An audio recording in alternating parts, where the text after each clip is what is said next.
So we're currently in the common room of our new building on the Google campus. So yesterday we had our first day of being Wildfire on the Google campus. So that's been a lot of changes all at once. In fact, I didn't even know where to find my desk today when I walked in.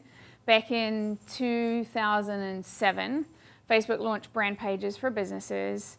Alan, who's my co-founder, and myself, at that time owned a global adventure travel company based out of New Zealand, actually. We thought that Facebook would be a great place to market our company.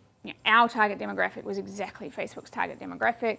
Created a brand page for Access Trips, and then now what? We've created this brand page. How are we going to get people to become our fan? How are we going to get them to share with their friends? So we thought about giving away a free trip. We'd done that previously on our website. Was highly successful way to build up a mailing list. We thought, let's do that on Facebook. But the next challenge was we needed to build a Facebook application in order to be able to run a sweepstakes and collect people's entry data and encourage them to share. So we thought, well, that's quite a barrier to entry. A lot of other businesses are going to have this challenge as well. So at that point, we came up with the idea of, why don't we create a self-service platform, a self-service technology where marketers can run different kinds of engaging campaigns to help engage consumers, beginning with Facebook, but quickly we realized this could be other social networks. You could also use this technology to run engaging campaigns on your website. So that was the genesis of Wildfire. Certainly the product offering has expanded a lot since then. But that's, we were solving our own problem, basically. We've gone from 7 employees at the beginning of 2010 to almost 400 today. So it's grown fast. I'd be lying if I said we knew from the beginning that this is what this could be, because I think the industry has grown so much around us as well. So the truth is, when we started the company, it was a very experimental industry, social media marketing. Now it's the kind of industry where 80% of companies that have more than 100 employees are doing social media marketing. So, we would have had to be very prescient, I think, to have known all of this, given how nascent the whole industry was when we started.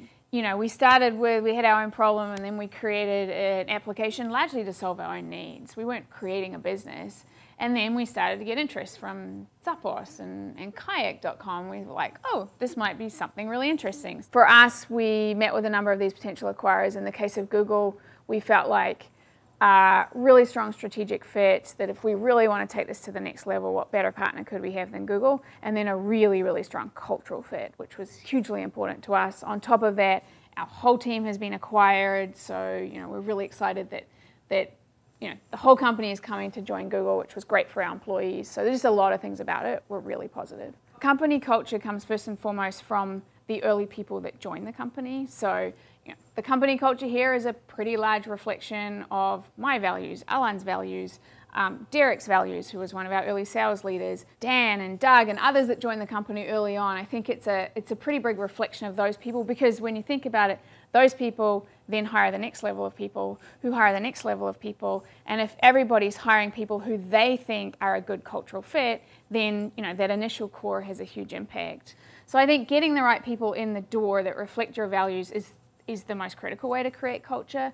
Beyond that, I think it's just really creating an environment where you reward people that sort of adhere to your culture. So it's calling people out, and we have a variety of mechanisms within the company where we call people out. I think it's a company that's really built on praise and celebrating each other. So we've put a lot of time into making the place fun, giving the employees sort of the ability to create the office space that they really want, just respecting the employees. So, having this idea of we talk about service leadership, where leaders are there to serve the people that work with them, not to crack the whip and sort of boss them around. I didn't know I was going to end up where I ended up. I applied for a scholarship when I was in high school in New Zealand and ended up going to an international school in the US.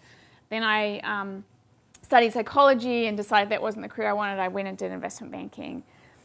Right at the height of the recession, when everybody's struggling to stay a hold of their investment banking job, we went and quit and started an adventure travel company. Our colleagues thought that was crazy.